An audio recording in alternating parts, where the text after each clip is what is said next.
Berhenti mengeluh, stop complaining. Orang yang tidak tahu berterima kasih, salah satu cirinya itu selalu komplain. Sudah dibantu, masih ngeluh. Udah dikasih, masih bilang kurang. Selalu negatif. Responnya, komennya, always negatif. Doa, puasa, Tuhan, saya butuh kerjaan. Sekalinya mau dikasih kerjaan, gak mau, kerja itu bau. Aduh, terlalu berat, gak sanggup. Saya fisiknya gak kuat. Bosnya galak, bosnya pelit, bosnya rese, gajinya kecil. Aduh, capek, kerjanya berat. Lebih baik Anda tunjukkan dulu kemampuan Anda sebelum Anda menyampaikan tuntutan Anda. Sebaiknya kita belajar setia dalam perkara kecil, karena firman Tuhan bilang gini, orang yang setia dalam perkara kecil akan dipercayakan perkara besar. Ada anak-anak muda jomblo yang desperate cari jodoh. Mereka doa minta pasangan hidup sama Tuhan. Dikirim jodoh sama Tuhan, komplain. Kurang cakep, kurang kaya, kurang berwibawa. Waduh, ceweknya cerewet, suka ngatur. Aduh, cowoknya cuek, kurang perhatian. Ada lagi,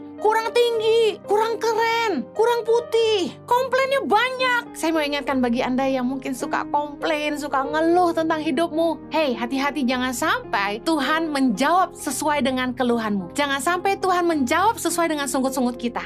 Hati-hati, jangan sampai gara-gara sungut-sungut kita, jangan sampai kita terlalu sering komplain sama Tuhan. Kita nggak masuk tanah perjanjian, kita nggak menuai janji Tuhan dalam hidup kita. Jadilah manusia yang tahu bersyukur. Saya tiap hari bilang thank you Lord. Itu kalimat pertama yang keluar dari mulut saya waktu saya bangun tidur. Well, Tuhan nggak jawab doa kita dengan standar kita. Tuhan jawab doa kita dengan standar Tuhan. Shalom saudara, hari ini saya akan menyampaikan firman Tuhan dengan tema berhenti mengeluh, stop complaining. Orang yang tidak tahu berterima kasih, salah satu cirinya itu selalu komplain. Sudah dibantu, masih ngeluh. Udah dikasih, masih bilang kurang. Tuhan itu jengkel sama bangsa Israel. Kita tahu dalam kejadian ketika bangsa Israel pergi dari tanah Mesir dipimpin oleh Musa. Bangsa Israel terus mengeluh, terus komplain. Meskipun Tuhan selalu menyertai mereka dengan berbagai tanda yang ajaib. Tuhan telah mengeluarkan mereka dari penindasan di Mesir, menunjukkan perbuatan-perbuatannya yang ajaib di padang gurun, menyertai mereka dengan menyediakan burung puyuh, mana, tiang awan, tiang api, membelah laut merah, dan masih banyak lagi. Saya mau ajak Anda flashback sedikit tentang cerita bagaimana Tuhan membawa bangsa Israel keluar dari Mesir. Dalam Keluaran 13 ayat yang ke-21 dikatakan gini, Tuhan berjalan di depan mereka pada siang hari dalam tiang awan untuk menuntun mereka di jalan, dan pada waktu malam dalam tiang api untuk menerangi mereka, sehingga mereka dapat berjalan siang dan malam. Ajaib banget. Kita yang hidup hari ini, kita nggak ngalamin seperti yang bangsa Israel alamin. Bagaimana mereka bisa melihat Tuhan sendiri yang maha kuasa menyertai mereka di padang gurun dengan berjalan dalam rupa tiang awan dan tiang api. Dalam Keluaran 16 ayat yang ke-12. Aku telah mendengar sungut-sungut orang Israel. Katakanlah kepada mereka, pada waktu senja kamu akan makan daging, dan pada waktu pagi kamu akan kenyang makan roti. Maka kamu akan mengetahui bahwa akulah Tuhan Allahmu. Keren banget penyediaan Tuhan. Kalau kita suka bercanda dan bilang gini, duit gak jatuh dari langit, saya mau kasih tahu, penyediaan Tuhan untuk makan mereka sungguh-sungguh jatuh dari langit. Bangsa Israel kenyang dengan roti berupa mana yang katanya dari embun di pagi hari, dan juga burung puyuh yang jadi daging di malam hari.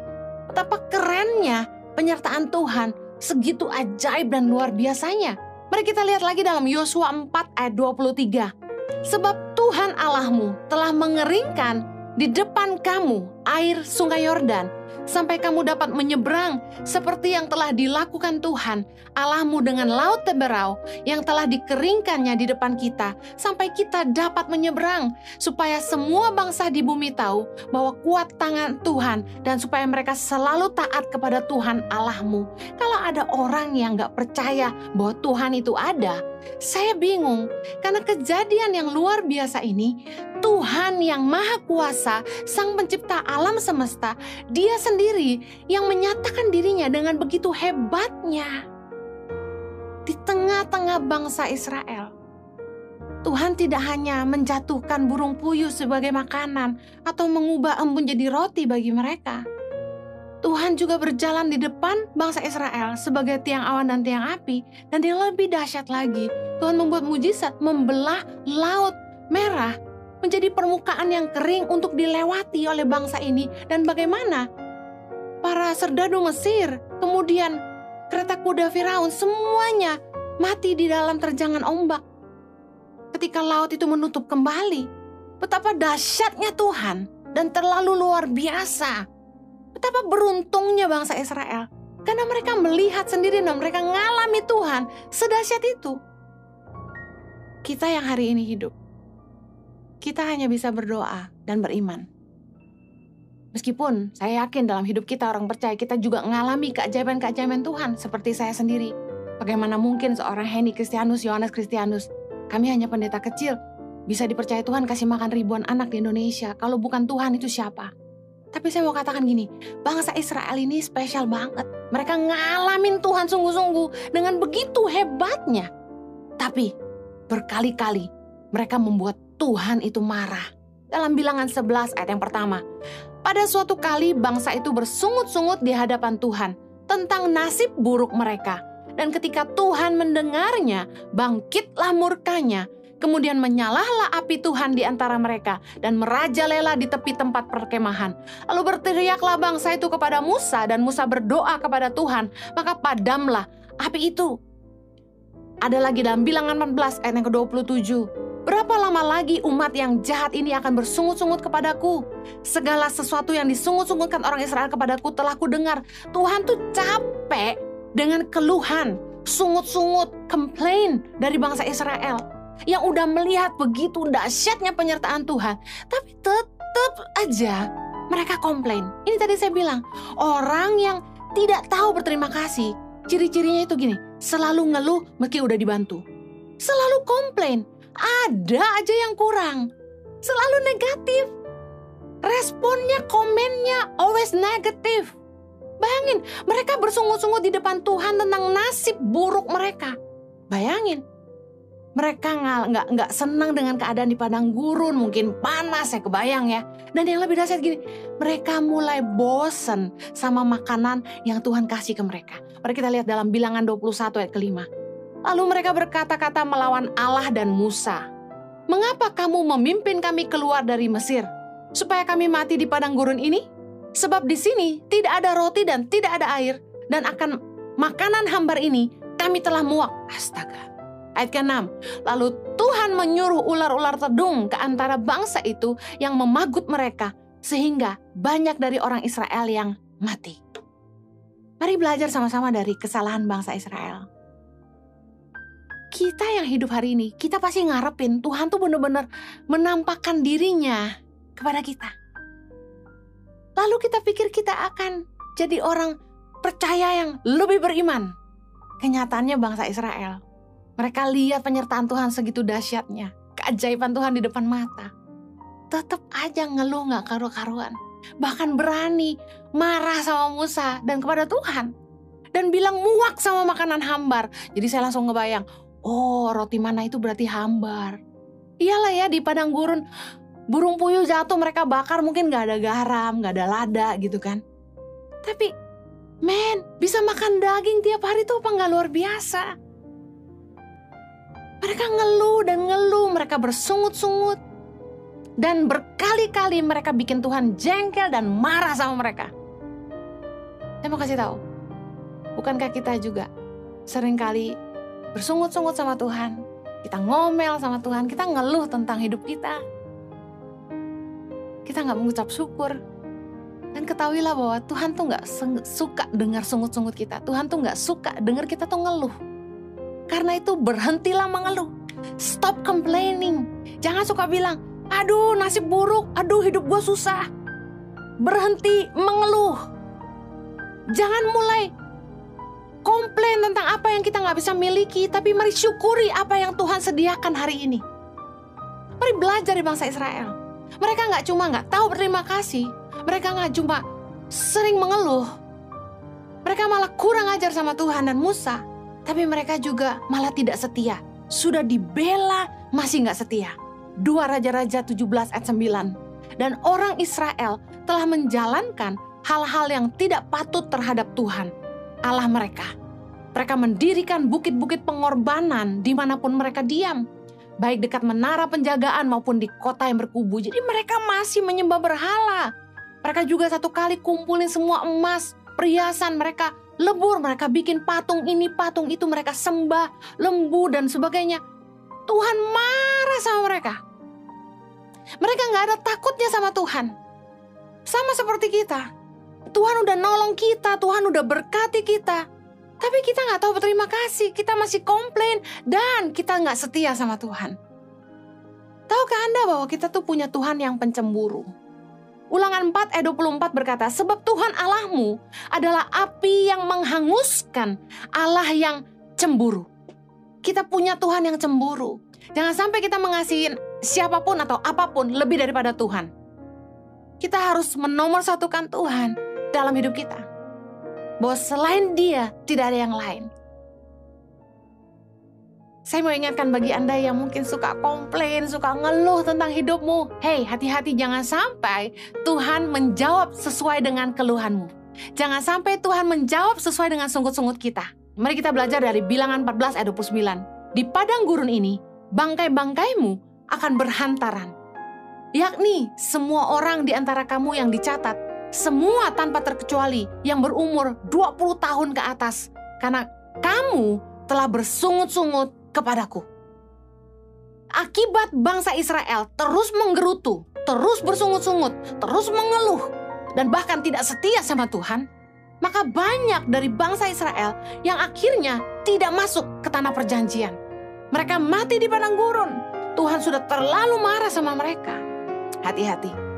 Jangan sampai gara-gara sungut-sungut kita, jangan sampai kita terlalu sering komplain sama Tuhan, kita nggak masuk tanah perjanjian. Kita nggak menuai janji Tuhan dalam hidup kita. Berhenti mengeluh. Jadilah manusia yang tahu bersyukur. Saya tiap hari bilang, thank you Lord, thank you Jesus, thank you Lord, thank you Jesus. Itu kalimat pertama yang keluar dari mulut saya waktu saya bangun tidur. Di tengah-tengah hari saya bilang, thank you Lord, thank you Jesus. Dengar baik, berhenti mengeluh. Waktu keadaanmu lagi gak baik, jangan mengeluh tapi bersyukur. Katakan, sebab Tuhan baik, bahwasanya untuk selama-lamanya kasih setia. Ketika keadaanmu sedang gak enak, sebenarnya gak cukup, tapi engkau berkata, terima kasih Tuhan. Engkau lagi ditekan banyak masalah, engkau gak tahu jalan keluarnya. Jangan mengeluh, tapi bersyukur. Saya percaya bersyukur adalah kunci mujizat dan kekuatan dalam hidup kita. Saya mau kasih contoh beberapa kejadian dalam hidup orang-orang yang sudah dibantu masih ngeluh. Contoh, doa sama Tuhan, minta kerjaan. Tuhan kasih kerjaan, tapi ketika ditawarin kerjaan sama orang, ngeluh. Gak mau kerjain itu kan bau. Satu kali kami pernah mau bantu orang. Kami bilang gini, orang ini datang ke kami, dia butuh kerjaan, dan kami katakan gini, kami butuh orang untuk dilatih pelihara ayam petelur. Karena anak-anak kami di center-center kami tuh butuh makan, jadi kami ingin bisa memelihara ayam petelur. Bisa nggak kerja sama kami, nanti dilatih, terus kamu bikin di NTT atau di mana? Orang ini bilang, aduh, enggak deh. Kandang ayam bau. Doa, puasa, Tuhan, saya butuh kerjaan. Sekalinya mau dikasih kerjaan, enggak mau, kerja itu bau. Akhirnya datang lagi, minta kerjaan. Dikasih kerjaan, bilangnya apa? Aduh, terlalu berat, enggak sanggup. Saya fisiknya enggak kuat. Ditawarin kerjaan, aduh gak mampu, aduh gajinya kekecilan, komplain. Banyak orang doa sama Tuhan, tapi begitu Tuhan jawab, komplainnya kebanyakan. Bosnya galak, Bosnya pelit, bosnya rese, gajinya kecil, aduh capek, kerjanya berat, kerjaannya susah, tempat kerjanya jauh lagi. Banyak orang yang kehilangan pekerjaan hari ini. Tapi kalau kita bisa dapat pekerjaan, saya mau katakan ini, bersyukur. Jangan mengeluh. Banyak orang minta doa sama Tuhan. Tuhan berkati aku. Dikasih kerjaan. Kerjanya gak benar. Dikasih proyek sama orang. Nipu. Kerjanya gak bagus. Aduh proyek sepi. Doa sama Tuhan. Tuhan kirim proyek. Tapi ngerjainnya gak benar. Orang kecewa, gak balik lagi. Tuhan jawab sebenarnya doa kita. Tapi kembali lagi kepada attitude kita sendiri dalam bekerja. Kita suka bilang duit gak jatuh dari langit. Betul. Tuhan kasih kita berkat untuk kita bisa menghidupi hidup kita. Kita sendiri yang harus mengerjakannya dengan setia. Banyak orang yang pikir Tuhan gak jawab doanya. Sebenarnya Tuhan jawab dengan cara lain. Cuma kita yang gak setia kadang-kadang. Kita yang kebanyakan komplain, kebanyakan mau. Kita punya standar kita. Yang saya cerita nih serius banget. Saya ketemu orang yang datang ke kami, minta gaji tinggi sekali. Saya mau kasih tahu gini, kalau Anda kerja di sebuah tempat, Anda boleh aja punya standar buat diri Anda, tapi saya kasih tahu, lebih baik Anda tunjukkan dulu kemampuan Anda sebelum Anda menyampaikan tuntutan Anda. Sebaiknya kita belajar setia dalam perkara kecil, karena firman Tuhan bilang gini, orang yang setia dalam perkara kecil akan dipercayakan perkara besar. Kalau kita minta gaji tinggi, pastikan kita bisa nunjukin prestasi. Kebanyakan orang itu overestimate themselves. Maunya gaji tinggi, tapi kerja gak mampu. Lucu sekali. Ada lagi. Kayak Tuhan tadi udah berkati bangsa Israel, mereka malah nyakitin hati Tuhan. Malah bikin korban-korban persembahan buat dewa-dewa mereka, buat ala-ala mereka. Sudah dibaikin, malah nyakitin. Air susu dibalas air tuba, peribahasanya. Kebaikan dibalas dengan kejahatan. Ada orang tuh yang sebenarnya Tuhan kirim orang-orang baik dalam hidup mereka untuk nolong mereka. Tapi instead of doing good, mereka malah balas kebaikan orang dengan kejahatan. Saya mau kasih tahu, firman Tuhan berkata dalam Amsal 17:13, siapa membalas kebaikan dengan kejahatan, kejahatan tidak akan menghindar dari rumahnya. Jangan pernah balas kebaikan dengan kejahatan. Orang yang melakukan kebajikan bagi kita, dia akan nuai kebajikan dari Tuhan. Tapi kalau kita balas kebajikan orang itu dengan kejahatan, dengar, kita yang akan menuai kejahatan juga. Karena kita akan menuai apa yang kita tabur. Sebaliknya, kalau Anda sudah berbuat baik sama orang dan orang balas kebaikan Anda dengan kejahatan, jangan marah. Firman Tuhan bilang jangan balas kejahatan dengan kejahatan. Kenapa? Supaya gini, ketika Anda menabur kebaikan, Anda harusnya menuai kebaikan. Tapi kalau Anda kecewa, kemudian Anda berbalik jahat sama orang, Anda akan menuai sebaliknya. Jangan pernah balas kebaikan dengan kejahatan. Ada anak-anak muda jomblo yang desperate cari jodoh. Mereka doa minta pasangan hidup sama Tuhan. Dikirim jodoh sama Tuhan, komplain.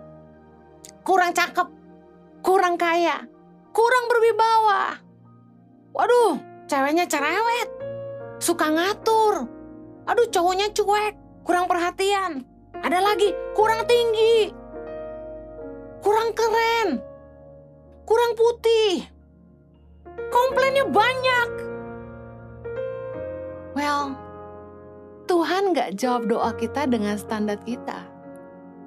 Tuhan jawab doa kita dengan standar Tuhan. Tapi seringkali standar kita tuh gak masuk akal.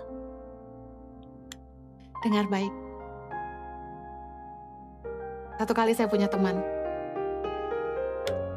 Dia jomblo dan kenapa dia jomblo lama sekali?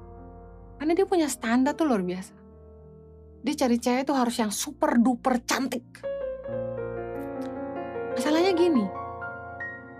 cewek cantik itu harganya juga cantik. Sementara teman saya ini nggak terlalu kaya. Susah cari jodoh karena milih.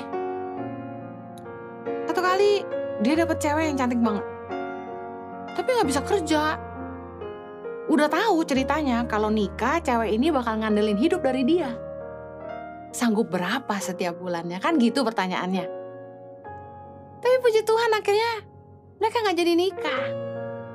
Kemudian dia ketemu dengan seorang wanita, nggak terlalu cantik, tapi baik.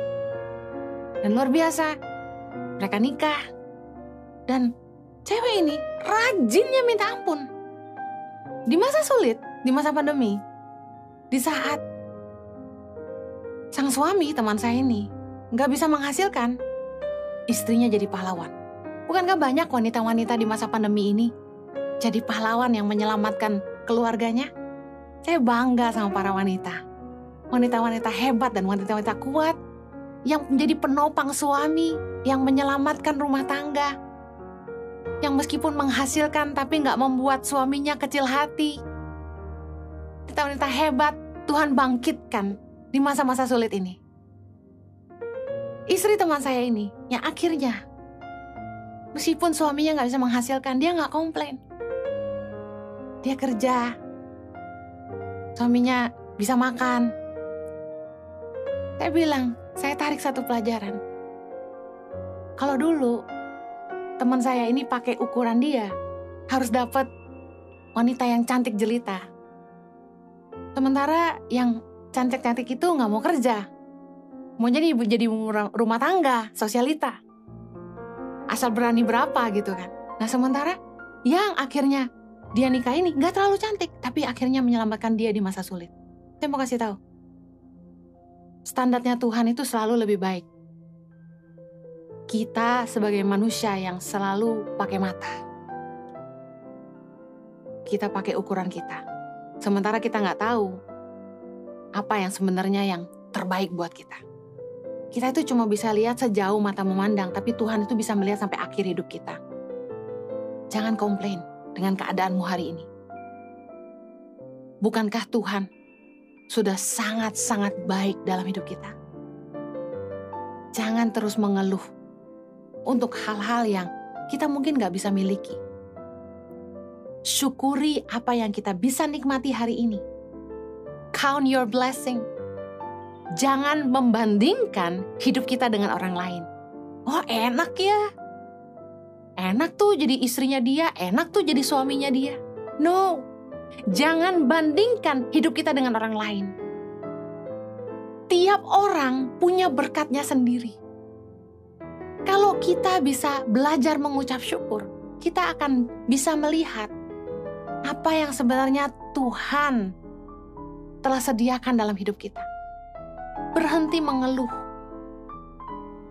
Waktu kita menghadapi masa-masa sulit, mudah sekali kita bilang, capek, susah.